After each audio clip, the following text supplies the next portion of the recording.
సభ్యత ఉన్నటువంటి పార్టీ మరి సభ్యత డబ్బులు కూడా పెద్ద డిపాజిట్ చేసి హైయెస్ట్ డిపాజిట్ ఉన్నటువంటి పార్టీ. ఏ కార్యకర్తకు యాక్సిడెంట్ అయిపోయినా, ఏ కార్యకర్త యాక్సిడెంట్ అయినా, ఏ కార్యకర్తకు ఇబ్బంది వచ్చినా ఎవరిని అడగాల్సిన అవసరం లేదు.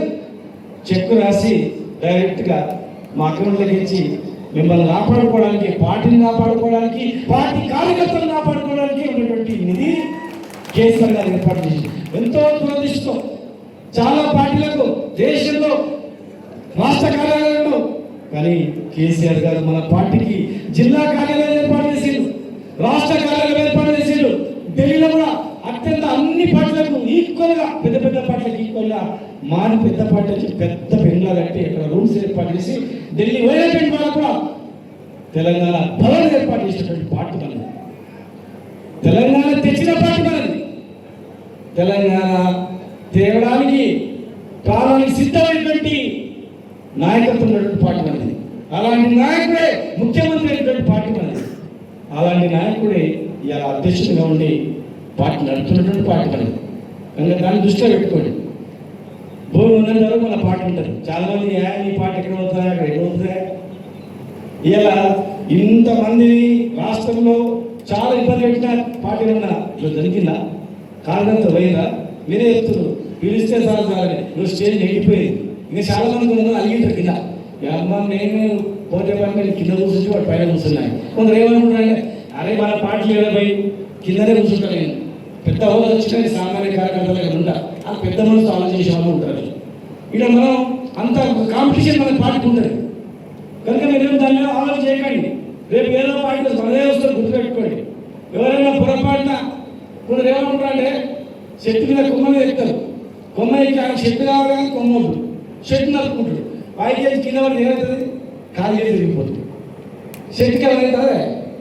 అయితే ఎందుకంటే చిన్నప్పుడు మనలో చెప్తుంది కొంగ చెరువు మీద అడిగిందంట. ఎవరు చెప్తుందా? మీ సమయాలు శాస్త్రంలో చెప్పదు, హక్కు ఉన్నారు. ఎవరు చూస్తుంది? కనుక ఇది పుట్టిగా ఎవరో మాటలని పార్టీకి బరాబర్ ఉంటుంది. పర్మనెంట్ పాతిపోయిన జెండా పాతిపోయిన కేసీఆర్ గారు మళ్ళీ మూడవసారి ఖచ్చితంగా ముఖ్యమంత్రిగా కేసీఆర్ గారు వెళ్తాడు. కనుక సభ్యతను చాలా మంది రిటైర్డ్ ఉద్యోగులు ఉన్నారు, రైతులు ఎదురుస్తూ ఉన్నారు, మహిళలు ఎదురుస్తూ ఉన్నారు. ఇలా చాలా మంది ప్రజలు నీటి వాళ్ళని కాదు, చాలా మంది అది ఎప్పుడు ఎలక్షన్ వస్తుంది చూస్తూ ఉన్నారు. ఎప్పుడు ఎలక్షన్ వస్తే మళ్ళీ కేసీఆర్ మూడోసారికి ముఖ్యమంత్రి కూర్చోబెట్టాలని చూస్తూ ఉన్నారు. కనుక ఒకసారి మీరు ఆలోచన చేయండి, గ్రౌండ్ లెవెల్ ఆలోచన చేయండి, గ్రౌండ్ లెవెల్ చూడండి. ఇలా మీరు ఒక అపోహ మాత్రం మహిళలు తీసేయండి. నేను చెప్తుంది ఇక్కడ 100కు 100% నరేంద్ర రెడ్డి గారే ఇక్కడ నిలబడితే గుర్తుపెట్టుకోండి. దాన్ని ఏమాత్రం డౌట్ లేదు. ఏమైనా చిన్న దాని గురించి టాపికే మాట్లాడిన టాపికే కాదు, గుర్తుపెట్టుకున్నాడు. అది టాపికే కాదు, అట్లా క్వశ్చనే లేదు. ఆయనే నిలబడతాడు, ఆయనే అభ్యర్థి, ఏమాత్రం డౌట్ కూడా లేదు. దానిలో మీరు యాసింది పార్టీ గురించి పనిచేయండి. చిన్న చిన్న విభేదాలు మధ్యలో పెట్టుకోకండి. ఒక్కొక్కరికో పదవి వస్తుంది, రానప్పుడు మన భవిష్యత్తులో మన పదవి మనం ఉంటుంది. అధికారంలో గెలిపించిన వాడిని కూడా పైన కూర్చోబెడతారు. కొన్ని ఇబ్బందుల వల్ల కొన్ని టికెట్లు వచ్చింది. గత 10 ఏళ్ళలో కొందరికి అవకాశం రాలేకపోయింది. వెయిట్ చేయండి, అవకాశం రానికి ఇంకా పెద్ద అవకాశం కూడా వస్తుంది, పెద్ద అవకాశం దొరుకుతుంది. అంతేకాని పార్టీలో వండుకుంటూ పార్టీ ప్రతిష్టను చెడ్డ పేరు లేకుండా ఉండండి. పని చేస్తే మీరు పని చేయండి, లేకపోతే కామో చేయండి, కళ్ళు వేసుకొని ఉండి కూర్చోండి. కానీ నోరు అదుపులో పెట్టుకోండి. ఫోన్లో మాట్లాడుకుంటూ జాగ్రత్తన్నాయి. కావాలని ఒకటి టెంట్ చేస్తాడు, మాట్లాడితే స్పెండ్ చేస్తాడు, కథ అయిపోతుంది, జీవితం కథ అయిపోతుంది. ఇక మిమ్మల్ని ఇష్టపడి ఎవరు నేర్చుకుంటామా? ఈ కష్టకాలంలో ఈ నియోజకవర్గంలో మీరు అండగా ఉన్నటువంటి మిమ్మల్ని వదిలిపెట్టి నరేంద్ర రెడ్డి గారు ఇంకో నేర్చుకుంటారా? చెప్పండి. ఈ ఇక్కడే కాదు, తెలంగాణ రాష్ట్ర మొత్తంలో చెప్తున్నా. చాలా మంది ధైర్యంగా, ఎంతో మంది విశ్వాసంతో ఉన్నారు. రేపు వచ్చేది మళ్ళీ కేసీఆర్ గారు అని. కాంగ్రెస్ ఎందుకు వేస్తారు? నువ్వే రైతునాడు, రైతు బంధు మొత్తం మండలం వేస్తారా? మొత్తం రుణమాఫీ వేస్తారా? పిండి సంతులు దొరుకుతలేవు. అరే పిండి సంతులు దొరుకుతలేవు, ఎంత మంచిగా రైతులుగా వేస్తారా? వర్షాలలో కర్ణాటక నెలల తరబడి కావాలి రాసి ఎవరికో దళాలకు అమ్మి ఆ పైసలు ఇప్పుడు రాలని చెప్పి రైతు చేస్తాడా? అన్నం పెట్టి రైతు ఉద్యమ ఊరంటే రైతు కిందనే మనం బతుకుతాం. ఏ కులం ఏ వృత్తి కానీ రైతు కిందనే ఆధార్ లింక్ ఉంటుంది అంతే. రైతుకు మనకు కమరాయనకు కుమరాయనకు గౌరాయనకు గొల్లాయనకు అందరికి రైతు మీదనే ఆధారపడ్డాం. రైతు నాటేస్తేనే, రైతు పిండి సంచులు అంతేనే, గడని కొట్టేటోళ్ళకి కానీ, పున్ను కోసేటోళ్ళకి కానీ, ఆరబెట్టేటోళ్ళకి కానీ, తూర్పట్టేటోళ్ళకి కానీ అందరం బతికేది కూడా అదే. మరి అలా రైతే బాధపడుతున్నప్పుడు ఎట్లా చేస్తారు? మీరు 10 మంది రైతులు అడగండి, కాంగ్రెస్ రైతులు అడగండి, పోటీ ఇళ్ళకు అడగండి, బాగుందని అడగండి. వాళ్ళు ఇంకేమైనా పైన ఫోన్ చూస్తే అరే రికార్డ్ చేసేటట్టు అబద్ధం చెప్తున్నారు. ఇంటిలో సుట్టలు ఉంటారు కదా, ప్రతి ఒక్కరి మన సుట్టలిగా ఉంటుంది, అడగండి. వేయరు. కాంగ్రెస్ వచ్చిన తర్వాత ఎలా ఎక్కడికి ఎద్దేసిన వ్యవసాయము రైతు వేసిన రాజ్యం ఉట్టిన చెప్పలేదు. ఇవాళ ఎద్దు ఏడుస్తుంది, రైతు ఏడుస్తున్నాడు కదా. మళ్ళా కాంగ్రెస్ అనేది ఈ 3 ఏళ్ళు ఉంటుంది, 2.5 ఏళ్ళు ఉంటుంది. తర్వాత మళ్ళీ కాంగ్రెస్ అనేది 10 సంవత్సరాలు ఉండదు, 100% ఉండదు. ఇవాళ ఓటకు వచ్చినాడు జనస్కూ ఉన్నాడు, వాడు బతుకున్నంత వరకు కూడా ఆలోచన చేస్తాడు 10 ఏళ్ళ తర్వాత కూడా. కనుక ఆ అపోహలు మీరు పెట్టుకొని మనం వచ్చేది మన ప్రభుత్వమే 100%. ఎందుకు చేస్తారా? మా ముద్రాజులను బీసీఏ గ్రూప్లో వేస్తాడు, బీసీఏ గ్రూప్లో చేస్తారా? మా గొల్ల కూరలకు 3 లక్షల రూపాయలు బ్యాంక్ అకౌంట్ వేస్తామన్నారు. వచ్చింది ఒక గొర్రె పిల్లలు వచ్చిందా? వస్తేనేమో వచ్చిందని చెప్పండి, రాలేమో ఇది చెప్పండి. వచ్చినా? మరి ఎవరు వేస్తారు చెప్పండి? ఏ వృత్తి వేస్తారు? ఒక్కొక్క వృత్తి పేరు చెప్పండి. మహిళలు వేస్తారా? ఇవాళ 5,017 మంది పైన మహిళలు అత్యాచారాలు కడగలు చేస్తుంది. ఓన్లీ అత్యాచారాలే 974 అత్యాచారాలు ఈ 2 నెలలు.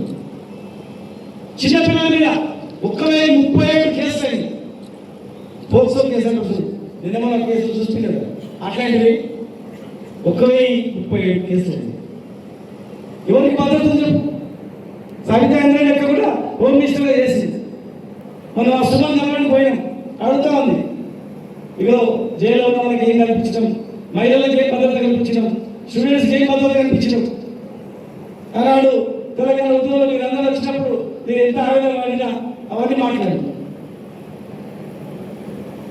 మరి ఇలా ఏం జరుగుతుందో చెప్పండి. ఒకరికైనా భద్రత ఉందా? స్వేచ్ఛ ఉందా చెప్పండి? ఈ రాష్ట్రంలో మహిళలపైన దాడులే, పట్టపగలు దొంగతనాలు. మీ మా మహిళలు తెలుసా? ఎక్కడికి ఎవరైనా పోయి ఏటీఎంలో పెట్టి పైసలు పదకొట్టి పట్టుకుపోయేటాడు.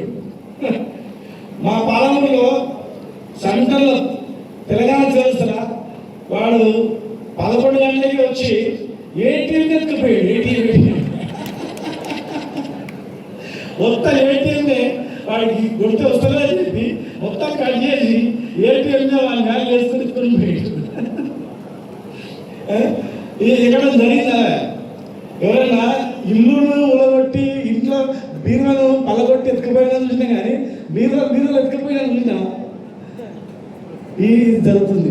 ఇలా పట్టపగలే దాడులు జరుగుతూ ఉన్నాయి. ఎందుకంటే 2023 కన్నా ముందు మన ఊర్లో ఒక రైతుకు కష్టం వచ్చిందంటే, పెళ్ళి ఏంది, సపోజ్ బిడ్డ పెళ్ళి వచ్చిందంటే ఆయన 10 ఎకరాల్లో ఏమో ఎక్కడ అమ్మి పాడేస్తా పోరా అని చెప్పి ఇవాళ అమ్ముతున్నట్టు రేపు వచ్చి దాని అడ్వాన్స్ ఇస్తుండ్రా? ఇప్పుడు ఇవాళ ఇస్తుండ్రా? ఎవడన్నా వస్తుండా? తెస్తున్నా అసలు ఎవడ చూడనికి ఎవడ వస్తుంది? కూడా వస్తాడు. వీణ కాదు, పట్టణంలోనే కూడా వస్తాడు. శాంతి భద్రతలు లేవు, కొత్తగా ఇండస్ట్రీస్ వచ్చింది లేదు, రైతులకు ఏం లేదు. కనుక వచ్చేది మన ప్రభుత్వమే, గుర్తుపెట్టుకోండి, మన ప్రభుత్వమే వస్తుంది. ఇలా ఇక్కడ గొప్ప అవకాశం దొరికింది మీ ఎమ్మెల్యే గారికి. గొప్ప అవకాశం ఎవరు దొరికే అవకాశం దొరికింది? కాంగ్రెస్లో జానారెడ్డి గారు కుదురుతుండే. ఆయన ఇన్నేళ్ళు ఉన్నాడు, మంత్రి గారు ముఖ్యమంత్రి కాలేకపోయాడు, డిప్యూటీ సీఎం కూడా కాలేకపోయాడు. డి శ్రీనివాసుడు ఆయన పుట్టినప్పటి నుంచి వచ్చేంత మస్తు కష్టపడ్డాడు, ఆయన కూడా ముఖ్యమంత్రికి అవకాశం రాలే. తెలంగాణ వాళ్ళకి ఎవరు అవకాశం రాలే. ఈయన ముఖ్యమంత్రి ఏంటంటే మనం తెచ్చినాం తెలంగాణ, కేసీఆర్ గారి నాయకత్వం తెలంగాణ తెచ్చినాం కనుక ఈయన ముఖ్యమంత్రి అయ్యాడు. అంతకన్నా గొప్ప తెలుసా?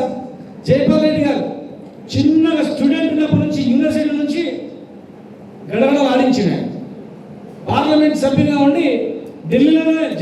రెడ్డి గారు క్వశ్చన్ వేస్తే ఉనికిపోయేది అందరు. మరి ఆయన ముఖ్యమంత్రి కాలేకపోయాడు, మరి ఈయన ముఖ్యమంత్రి అయ్యింది. ఉన్న అవకాశాన్ని ఎట్లా ఉపయోగించుకోవాలి? గొప్పగా ఉపయోగించుకోవాలి. వాళ్ళ జీవితం వస్తుందో రాదో, వచ్చినప్పుడు మాత్రం పేరు చిరస్థాయిగా ఉండాలని ఉపయోగించుకోవాలి. ఆయన ఏం చేస్తాడు? ప్రతి మీటింగ్లో కేసీఆర్ గారిని తిట్టడం, కేటీఆర్ కుటుంబం, కేసీఆర్ కుటుంబం ఇప్పుడు ఏం లేదు. ఇప్పుడు నేను చెప్తా ఉన్నా, జిల్లా నుంచి ముఖ్యమంత్రి ఎవరికి దక్కిన అవకాశం భూమి రామకృష్ణ గారి తర్వాత వచ్చింది. వచ్చినప్పుడు నీ ధ్యాస అంతా పాలమూరు రంగారెడ్డి జిల్లా ప్రాజెక్టు తొందరగా కంప్లీట్ చేయాలి, తొందరగా నీళ్ళు ఇవ్వాలి, వచ్చిన అవకాశాన్ని ఉపయోగించుకొని అన్ని పనులు చేయాలి, కేసులు కట్టి నీళ్ళు బంద్ చేయాలి. గతంలో జరగచ్చు గోయలకు, కానీ ఇప్పుడు నేను చేయాల్సిన పని నా జిల్లా చేయాలని చెప్పి శాస్త్ర పరిష్కారం ఎట్టున్న రైతులకు అనేది ఆలోచన చేయాలి. 3 బడ్జెట్లు అయిపోయినాయి, మిగిలినవి 2 బడ్జెట్. 2 బడ్జెట్లలో లాస్ట్ బడ్జెట్ ఎలక్షన్, మిగిలింది ఒకటే బడ్జెట్. ఒక్క బడ్జెట్లో రేపు వచ్చే ఒక్క బడ్జెట్లో ఎట్లా చేస్తారు, ఎట్లా కంప్లీట్ చేస్తారు చెప్పండి? ఎంత బాధ అవుతుందంటే, ఇవాళ మేము హైదరాబాద్లో శిల్పారామం అంటే తెలుసు, ఎవరికి అందరూ తెలుసు శిల్పారామం అంటే తెలుసు కదా. అలాంటి శిల్పారామం మౌనాలు పెట్టాం, అత్యంత అద్భుతంగా నడి గడ్డలు పెట్టాం. రాత్రి తెలిసింది, రాత్రికి ఆ శిల్పారామాన్ని లీజుకి ఇచ్చేసినట్ట 10 ఏళ్ళు. ఎట్లా ఇచ్చారు రాగా నేను సార్ ఓపెన్ యాక్షన్ పెట్టినట్టు ఇచ్చినట్టు. ఓపెన్ యాక్షన్ పెట్టినంటే పేపర్లో రావాలి కదా పోయి, అరాజు కావాలి కదా పోయి, కలెక్టర్ ఆఫీస్లో టౌన్ హాల్కాల్లో. అది ఏదైనా అంత విచిత్రం అంటే 10 ఏళ్ళు వాళ్ళు ఇచ్చినట్టు రాసుకున్నారు, అందరు వచ్చినట్టు రాసుకున్నారు, ఇచ్చి పడేసినట్టు రాసుకున్నారు. ఇలా మీరు రావాలి సార్ శిల్పరామాన్ని ఇచ్చిరండి, వెళ్ళేయాల నేను అక్క నేను వద్దామని చెప్పిన వీడికి ఆల్రెడీ నిర్మల్ కూడా ప్రోగ్రాం ఉండి సర్వయ్య పాపల విగ్రహావిష్కరణ అక్కడ కూడా పోతలేను, మరి అన్న రమ్మంటుడు అక్క ఇద్దరు కలిసిపోతామని చెప్పి ఒక్కడే చెప్తున్నా. ఇప్పుడు కట్టినవి అమ్మడబట్టి భూములు పోవట్టే, మరి ఎట్లా మన పరిస్థితి? దాని మీద దృష్టి పెట్టాలి.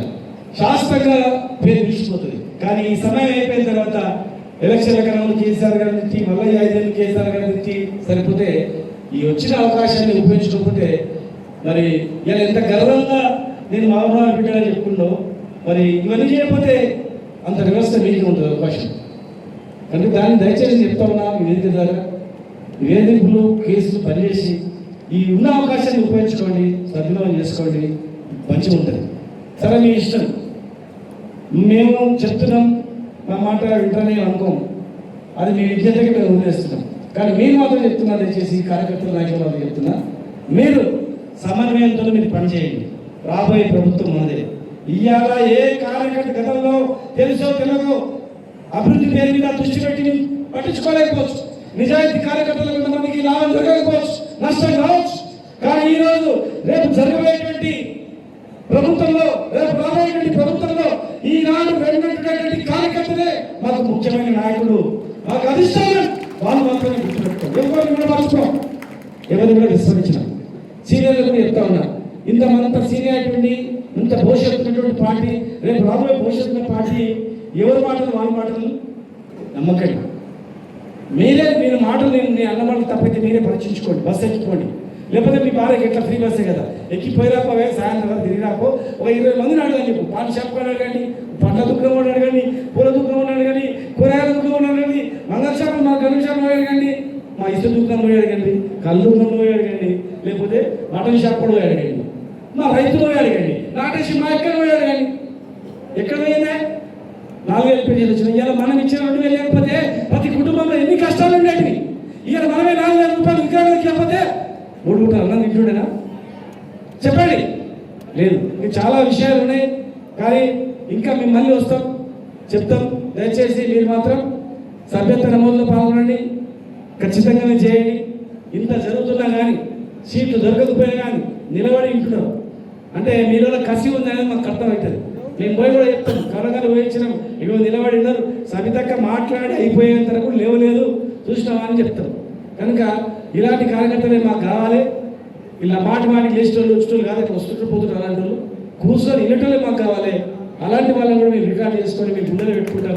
పార్టీని కాపాడే కార్యకర్తలను ఖచ్చితంగా నేను భవిష్యత్తులో మీకు మంచి భవిష్యత్తు ఇస్తామని చెప్పని కూడా మీ ద్వారా తెలియజేస్తూ, జై తెలంగాణ.